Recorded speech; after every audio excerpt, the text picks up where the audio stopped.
السلام علیکم ورحمۃ اللہ وبرکاتہ۔ یہ جو باتیں انہوں نے اپنے ویڈیو میں کہی ہیں میرے ایک ویڈیو کے تعلق سے، آج کے دور میں جماعت اہل حدیث میں اس طرح کے فتنے موجود ہیں کہ کچھ لوگ ایسے ہیں جو قرآن کی آیتوں کا نمبر تو ذکر کر دیں گے، سورت کا نمبر تو ذکر کر دیں گے، حدیث رسول کا باب اور نمبر تو ذکر کر دیں گے، لیکن ان کو نہیں پتا ہے کہ منہج سلف میں اس سلسلے میں کون سی شروحات اور کون سی تفاسیر موجود ہیں۔ یہ ظاہری لوگ ہیں، یہ ایسے لوگ ہیں جو قرآن و حدیث کے ذریعے سے، اس کے نمبرات کے ذریعے سے لوگوں کو دھوکے میں ڈال کر کے منہج سلف سے دوری اختیار کرتے ہیں۔ کوئی شخص یہ کہے کہ میں قرآن اور حدیث کو مانتا ہوں، وہ سلفی نہیں ہو سکتا۔ قرآن و حدیث کو منہج سلف اور صحابہ اکرام کے شعور و فہم پر ماننے والا سلفی ہے، اور جتنے بھی اہل کلام اور باطل فرقے گزرے ہیں سب کے سب قرآن و حدیث کا حوالہ دے کر کے بات کرتے تھے۔ تو سامعین ناظرین دیکھیں، اب یہ خود مان رہا ہے کہ آج کے دور میں جماعت اہل حدیث میں اس طرح کے فتنے موجود ہیں، مان رہا ہے یہ فتنے، وہ خود مان رہا ہے کہ جماعت اہل حدیث کے اندر یہ فتنے موجود ہیں۔ یہ در حقیقت جہالت پر مبنی ہے، اور اس میں اردو زبان کی جو مسل ہے بال کی کھال نکالنے والی شکل اختیار کی گئی۔ قرآن و حدیث کو ماننے والا اہل حدیث اور سلفی نہیں ہے، یہ بات آج کی نئی بات نہیں ہے، بلکہ سلف صالحین نے، تابعین، تبع تابعین، محدثین، ہر شخص نے اس بات کی صراحت کی ہے، اور علماء کے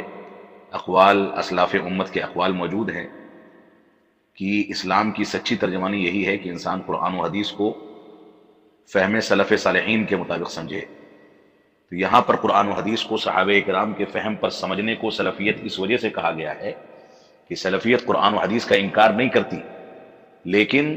قرآن و حدیث کو خوارج، معتزلہ، ماتریدیہ اور اسی طریقے سے جو بھی اہل کلام کے گمراہ فرقے ہیں ان کے طریقے پر نہیں سمجھتی ہے، بلکہ سلفیت اس بات کا نام ہے کہ وہ قرآن و حدیث کو مانتے ہیں، لیکن اس کا مفہوم کیا ہے اور اس سے کیا مطالب نکالے جائیں، کیا مفہوم سمجھا جائے، اس کے لیے وہ اسے منہج سلف کے ساتھ محدود کرتے ہیں تاکہ ہر شخص اس میں رائے قائم نہ کرنے لگے۔ اور یہ بات جماعت اہل حدیث اور سلفیوں کے سلسلے میں مبنی بر انصاف بات ہے، اور یہ دل گردے کی بات ہے اور حق پرستی کی بات ہے کہ ایک سلفی عالم اس بات کا برملا اقرار کر رہا ہے کہ سلفیوں میں بعض لوگ ایسے ہیں جو غلط انداز کی تعبیرات پیش کر رہے ہیں، غلط انداز کا منہج پیش کر رہے ہیں، اور ظاہریت پر جا کر کے قرآن و حدیث کے نمبرات بتا کر کے صرف اسی پر اکتفا کرتے ہیں اور منہج سلف کا تذکرہ نہیں کرتے۔ میں تو اس بات کو پورے دعوے کے ساتھ کہہ سکتا ہوں کہ کوئی دوسری جماعت ایسی نہیں ہے، کوئی دوسرا مکتب فکر ایسا نہیں ہے جو اپنے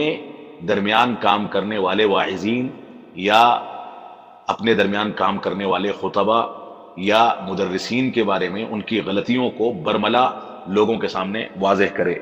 یہ جماعت اہل حدیث کا انصاف ہے، عدل ہے، حق پرستی ہے کہ وہ صاف کہتے ہیں کہ ہمارے درمیان اگرچہ ہمارے پلیٹ فارم پر کچھ لوگ ہیں لیکن وہ غلطی کر رہے ہیں، اور جب غلطی کر رہے ہیں تو قرآن و حدیث اور منہج صحابہ کا، منہج سلف کا تقاضا ہے کہ ان کی غلطیوں کو واضح کیا جائے تاکہ لوگ اس کی گمراہی میں نہ پڑنے پائیں۔ یہ تو اللہ کے فضل و کرم سے اور اس کی توفیق سے ایک اچھی علامت ہے اور اچھی عادت ہے کہ جماعت اہل حدیث اگر غلطیاں ہوتی ہیں تو خود اپنے لوگوں کو بھی نہیں بخشتے ہیں اور اپنے لوگوں کی غلطیوں کو بھی واضح کرتے ہیں، اور اس بات کی پرواہ نہیں کرتے کہ ان کے بیانات سے کون ایکسپوز ہوگا اور کس کے بارے میں کیا خیالات کیے جائیں گے۔ لیکن آپ دیکھ لیں دیوبندیت میں، احناف میں، خود ان صاحب نے جو ویڈیوز بنائے ہیں اپنی تعریف کر کے اپنے عیوب کو چھپا کر کے لوگ نکل جاتے ہیں۔ اگر ان کے اندر ہمت ہے تو سامنے آ کر کے علماء دیوبند یا علماء احناف نے قرآن و سنت اور منہج صحابہ سے متعلق جو غلطیاں کی ہیں، جو بالکل کھری اور بڑی غلطیاں ہیں، عقائد کے مسائل میں بھی غلطیاں موجود ہیں، عبادات اور احکامات میں بھی موجود ہیں، فضائل میں بھی موجود ہیں، اگر دیوبندیوں کے کسی عالم میں اس بات کی سکت ہے اور وہ اتنا حق پرست ہے کہ خود اپنے لوگوں کی غلطیوں کو برملا ذکر کر سکے تو نکل کر کے آ کے ذکر کرے۔ یہ تو اللہ کا فضل ہے اور اس کی توفیق ہے کہ جماعت اہل حدیث اپنے لوگوں کو بھی غلطیوں پر نظر انداز نہیں کرتی۔ معمولی غلطیاں ہوتی ہیں تو ان کی اصلاح کرنے کی کوشش کی جاتی ہے، لیکن اگر غلطیاں ایسی ہیں جن کا معاملہ عقائد کی خرابی تک پہنچ جائے، منہج کی خرابی تک پہنچ جائے، تو جماعت اہل حدیث اپنے لوگوں کو بھی واضح طریقے سے تنبیہ کرتی ہے۔ یہ اللہ رب العالمین کا فضل ہے اور اس کا کرم ہے، تو ہمیں اس بات کو سمجھنا چاہیے۔ اور اس طرح کے شوشے جو علمی بنیادوں پر نہیں ہیں، جیسا کہ اس نے اپنے ویڈیو میں ذکر کیا، اس میں کوئی علمیت نہیں ہے، صرف ہوا پرستی ہے اور بال کی کھال نکالنے والی بات ہے۔ اس نے اپنے ویڈیو میں اس طرح کی باتیں کی ہیں جس کا تعلق علمی اختلاف سے نہیں ہے یا علمی بنیادوں سے نہیں ہے۔ اگر کسی کو کسی سے اختلاف ہے تو اس کو علمی اور منہجی بنیادوں پر اختلاف کا سامنا کرنا چاہیے اور غلط انداز کی باتیں نہیں کرنی چاہیے، جاہلانہ باتوں سے کام نہیں کرنا چاہیے، کسی کو بدنام کرنے کے لیے ادھر ادھر کی باتیں کر کے، یہاں کے کٹ پیسٹ کر کے اور بال کی کھال نکال کر کے غلط باتیں نہیں کرنی چاہیے۔ اللہ رب العالمین ہم کو اس بات کی توفیق عطا فرمائے۔ اس ویڈیو کے اندر قرآن و حدیث کی بات کر کے یہ بات کہی گئی ہے کہ اس میں اس بات کا اقرار کیا جا رہا ہے کہ صرف قرآن و حدیث کا نام سلفیت نہیں ہے۔ یہ اقرار آج کا نہیں ہے، جیسا کہ میں نے آڈیو میں ذکر کیا، لیکن یہ لوگ بتائیں کہ یہ قرآن و حدیث سے یا منہج سلف سے ان کو اتنا زیادہ بغض و عداوت کیوں ہے کہ قرآن و حدیث اور منہج سلف کی کوئی بات کرتا ہے تو فوراً ان کے بدن میں آگ لگ جاتی ہے۔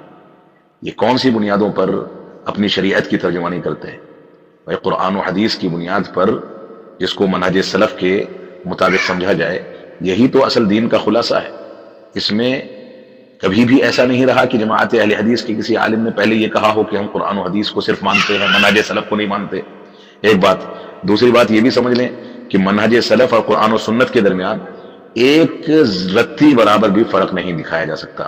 کیونکہ قرآن و حدیث کا فہم منہج سلف اور منہج صحابہ کے مطابق جو رسول اکرم صلی اللہ علیہ وسلم کی تربیت میں رہے، یعنی صحابہ کرام، ان لوگوں کے مطابق سمجھنا اور قرآن و حدیث کے مفاہیم کو اور مطالب کو صحابہ کرام کے مطابق اپنی زندگی میں نافذ کرنا، کیونکہ صحابہ کرام نے رسول اکرم صلی اللہ علیہ وسلم کی صحبت میں رہ کر کے دین کو مکمل طریقے سے سمجھا تھا۔ یہی در حقیقت سلفیت کی مکمل ترجمانی ہے۔ اسی وجہ سے سلفی حضرات ائمہ اربعہ کا احترام تو کرتے ہیں لیکن ان کی تقلید کو ناجائز کہتے ہیں، اور ائمہ اربعہ کے دور میں نہ صحابہ کرام موجود تھے اور دین اس سے بہت پہلے مکمل ہو چکا تھا۔ جب دین مکمل ہو چکا تھا تو ائمہ اربعہ کی تقلید یا ائمہ اربعہ کے فتوے یا ان کی فقہ جو قرآن و حدیث سے جو مسائل ٹکراتے ہیں ان کا کیا معنی رہ جاتا ہے؟ خود ائمہ کرام نے اور ائمہ اربعہ نے اس بات کی صراحت کی ہے کہ ہماری بات اگر قرآن سے یا حدیث سے یا صحابہ کرام کے فہم سے ٹکرائے تو ہماری بات کو چھوڑ دیا جائے اور اس کو لے لیا جائے۔ الہدایہ جو کہ احناف کی مشہور کتاب ہے، اس میں امام ابو حنیفہ رحمۃ اللہ علیہ کا یہ قول موجود ہے جس میں ان کے شاگردوں نے ان سے پوچھا اذا قلت قولا وقول اللہ یخالفہ، کہ اگر آپ کوئی بات کہیں اور اللہ کی کتاب یا اللہ کا کلام اس کی مخالفت کرے، تو انہوں نے فرمایا کہ اللہ کی کتاب کو لے لیا جائے اور میری بات کو چھوڑ دیا جائے۔ اس کے بعد سائل نے پھر سوال کیا اذا قلت قولا وکلام الرسول صلی اللہ علیہ وسلم یخالفہ، اگر آپ کوئی بات کہیں اور رسول اکرم صلی اللہ علیہ وسلم کا فرمان اس کی مخالفت میں ہو تو ہم کیا کریں؟ انہوں نے فرمایا کہ اللہ کے رسول صلی اللہ علیہ وسلم کا فرمان لے لو اور میری بات کو چھوڑ دو۔ اس کے بعد پھر سے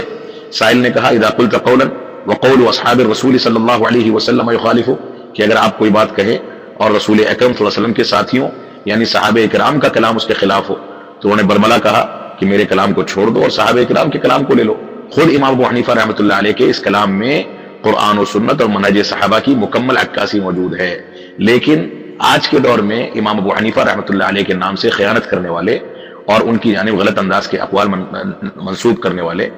اور محض فقہ کی حد تک قرآن و سنت کی مخالفت بھی ہو جائے تو بھی فقہ کی حد تک محدود رہ کر کے غلط فتوے اور غلط مسائل کا استنباط کرنے والے ان چیزوں کو کبھی برداشت نہیں کر پائیں گے۔ تو ہمارا جو کہنا ہے وہ اب سے نہیں، 1400 سال سے یہی کہنا ہے کہ اللہ رب العالمین نے اپنے کتاب قرآن مجید میں جو کچھ فرما دیا اور رسول اکرم صلی اللہ علیہ وسلم نے اپنی صحیح حدیث میں جو کچھ فرما دیا، ان دونوں کے دونوں مصادر و مراجع کو صحابہ کرام اور سلف امت کے فہم اور شعور پر سمجھنا، یہی در حقیقت حقیقی اسلام ہے، اور اسی کا دوسرا نام سلفیت ہے، اور جماعت اہل حدیث کا بنیادی ضابطہ اور بنیادی اصول یہی ہے۔ اللہ رب العالمین ہم کو انصاف سے کام لینے کی توفیق عطا فرمائے۔